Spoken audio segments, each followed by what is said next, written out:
Welcome back to the program. The argument can be made that Barack Obama would not be in the White House today if not for the power of the internet. He used the net to get his message out, get his workers organized, and to raise record amounts of money. We're back now with Faz Shakir, Marcia Kuntz, and David Frum.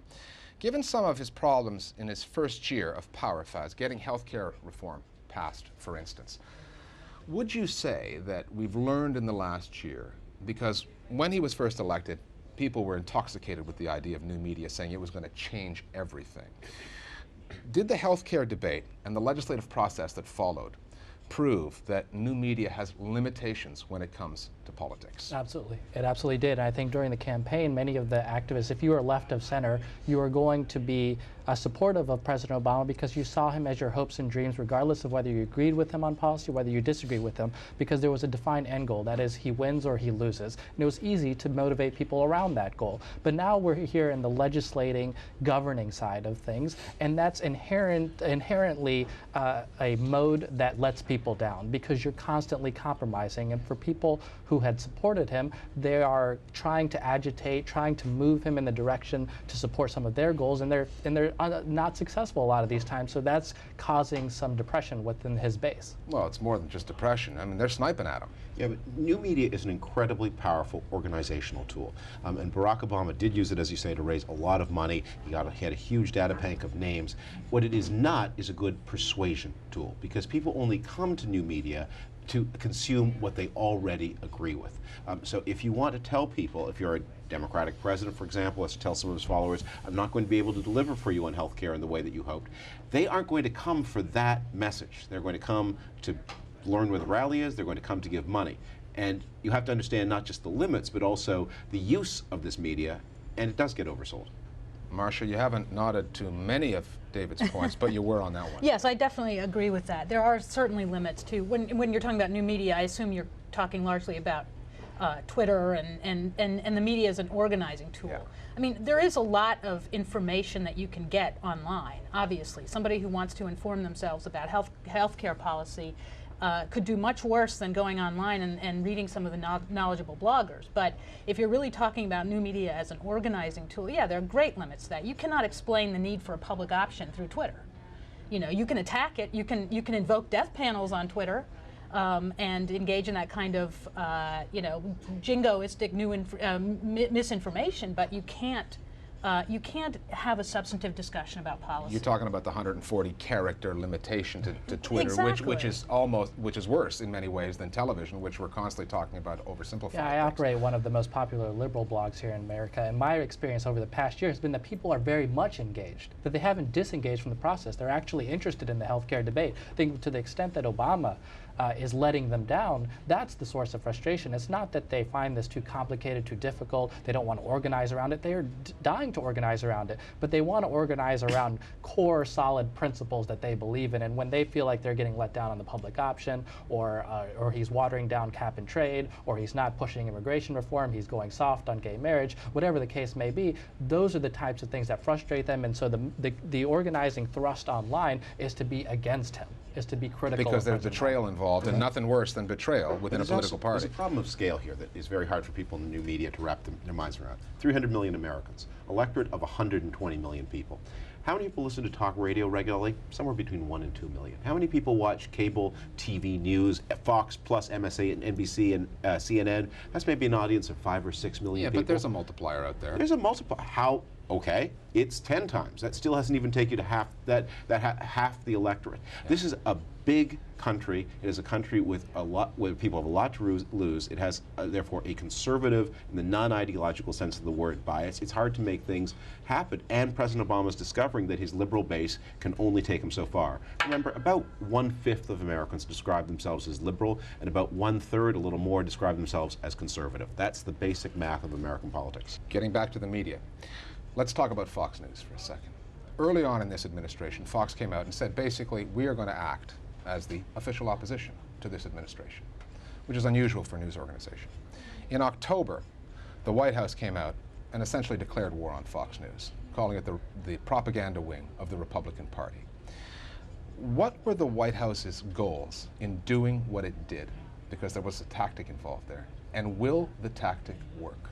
I think the White House naively thought that you could just tell the truth and people would acknowledge the truth. I think that they weren't prepared to go to battle with Fox News. This wasn't something that was going to be won in 2 weeks' time. It needed a long-term strategy, and I don't think that the White House was willing to play that long-term strategy, which would have meant isolating Fox News, not giving them any interviews, constantly hitting back at them. And I think that that was the type of trench warfare that they realized that they weren't willing to engage in. But I think their motivations were correct, which is to identify them as the opposition and say they're distorting, they're constantly lying about us, and we need to let people know about that fact.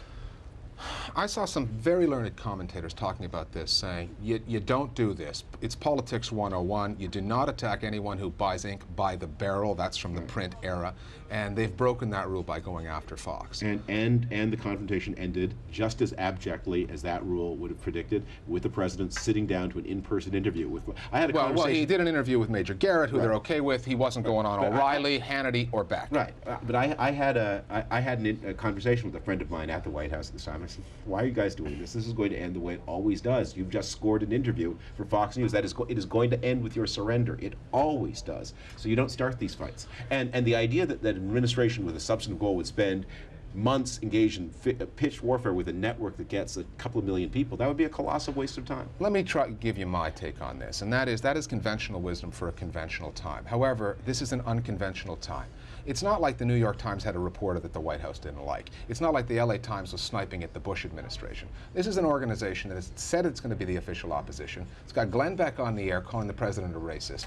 They're basically organizing protests, whipping up crowds, and my argument would be, David, that unconventional times call for unconventional warfare, and that's why the administration went nuclear on Fox, and I think it was the right thing to do. Sorry, the New York Times printed the details of the most important, closely held secret surveillance program that the United States had in the Bush administration. That is a much harder haymaker than Fox ever landed on this administration. Well, I don't know. They're organizing protests and bringing thousands of people to Washington and saying that there aren't just thousands here, there are hundreds of thousands. So that's kind of big, isn't it? If President Obama's TARP and stimulus plan had driven unemployment down to 6%, Fox could say what they liked, and it wouldn't matter. And at 10%, Fox could be mumbling through its senile false teeth, and they are devastating, because the thing that is driving the political mood in the United States is the failure of the president's proposals to hit the targets that the president's own people set for them.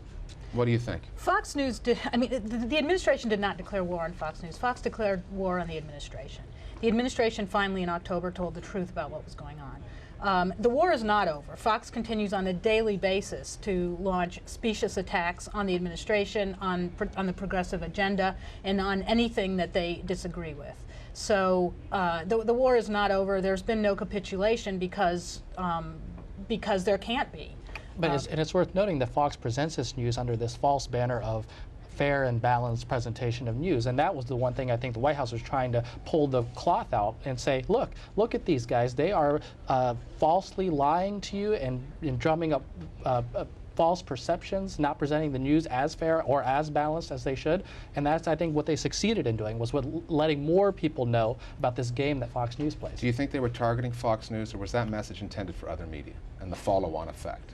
I don't think that they really were trying to send a message to other media. I honestly don't. I think that they delivered it on CNN. Sure, but I think that they're fine with other media networks' coverage thus far, to the extent that they're trying to tell them, don't go down the path of Fox News. If you're thinking about hiring Glenn Beck, or if you're thinking about hiring Sean Hannity, think twice. But I don't think they have that same level of concern as they do for Fox. Fox is a singular, specific partisan outlet. I hope that's not true, because that would be deeply sinister if true. Well, at the same time, there's a very important message there, even if it was not the White House's intention to deliver it, and that is that Fox News is not a credible news organization, and the rest of the media who beat themselves up for not following Fox News, including statements by the ombudsman of the New York Times and the Washington Post following the Acorn non-story. They apologized for not having jumped on that quickly enough when Fox News was all over it. Yes, it's a very important message to deliver to the rest of the media. Fox News is not a credible news organization, and you repeat their stories at your own peril, at the peril of your credibility. Your own peril. In a free society, society, it is not the job of the government to determine which news sources are credible and which are not.